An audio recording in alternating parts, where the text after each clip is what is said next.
This is a quick walkthrough on how to install the lowering link on the Yamaha fz6r.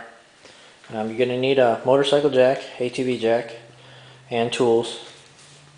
The panels you're going to remove here are going to be the side panel here. They look like this. There's one screw here. It clips on here and here. You remove that so you can get to the bolt in the top of the shock. You're going to take your seat off, of course. You remove this panel here, which is just one screw here. You take your Allen key and you push this snap and it releases that, and you're going to pull this off. This just holds it in also.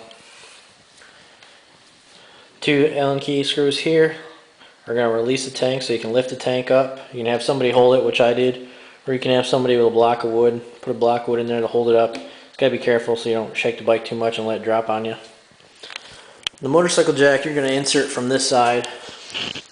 You want to get it somewhat in the center. You'll feel it when you try lifting it up the first few times. But you want it on the muffler and the header. It's plenty strong enough to hold both.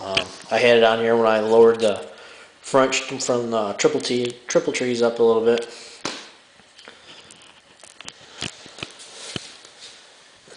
When you lift it up, you want it up so the bike is up in the air, and you should have maybe about 3 to 4 inches underneath the rear tire. From that point, what you're going to do is you're going to work on taking this bolt out, as you see right up in here. This bolt right here is your factory bolt, and you're going to take out to put the lowering link in. You know what? It's got a bar. It's hard to see it because I got it covered up right now, but you'll see a bar on this one side holding on, and then you'll see the hex head side on the other side to loosen it. You're going to back the stock bolt out, slide the bolt out. You're going to have either somebody help you lift up on the rear tire a little bit, jiggle it as you're pulling the bolt out. So when you pull the bolt out, what's going to happen is your whole rear swing arm's going to drop to the ground. That's fine. Your shock's going to lay there. It's perfectly fine. Then what you're going to do is you're going to take your link, which I have up there right now, of course, installed. You're going to take your factory bolt, slip it through the forward end. The part that says Roaring Toys on it is going to be on your passenger side of your bike, your brake side of your bike. So your rear brake lever, Roaring Toys, is going to be on that side of the bike.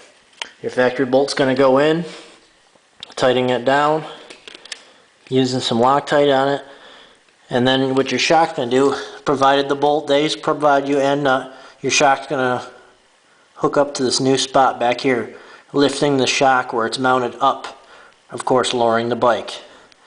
Tighten that up. You got to have somebody lift basically the rear tire up to you to tighten that up.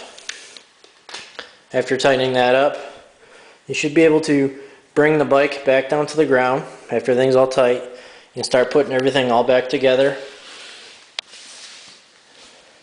And then work towards getting the front lowered. In order to lower the front, you're going to have your bike still up in the air. You're going to loosen these ones here. You got one on each side.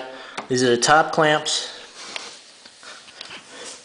And down below here, your slower clamps are right here on each side. You're going to loosen these. And you want to basically let your bike down a little bit, and these will start coming up, and you want it to come up to about 1 inch, and then your bike will be pretty much level at about 1 inch. Any other questions, hit me up.